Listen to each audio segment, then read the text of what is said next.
O Leandro, para quem tem um carro da marca Chery, Cielo, e tem aquele probleminha do ar-condicionado, fica toque, toque, toque, aquele barulho chato.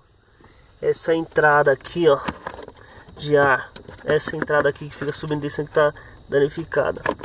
Bom, é uma coisa que não tem muito o que fazer, que é a entrada de ar da rua, né? Então permaneceu fechada e eu encontrei ela aqui e desalimentei, né? Ela fica junto alimentado com a ventilação do ar-condicionado e eles jampearam aqui, né, para alimentar aquele fiozinho. Então eu desalimentei, o barulho acabou, né? Também não tem necessidade de ar da rua vindo para dentro do carro, se tem ar-condicionado. Bom, pessoal, eu só tô registrando isso aqui, que eu passei muitos apuros com isso aqui. Eu não tinha saber como, né? Resolvi desmontar, né? Com a ajuda aí de um pessoal aí do Clube Cherry, que me ajudou bastante também com as imagens, com alguns vídeos. E eu decidi cortar aí esse fio da alimentação daquela que é um motorzinho que abre e fecha.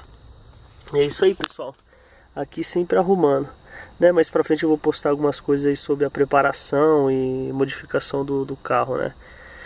É isso aí, pessoal. Um abraço.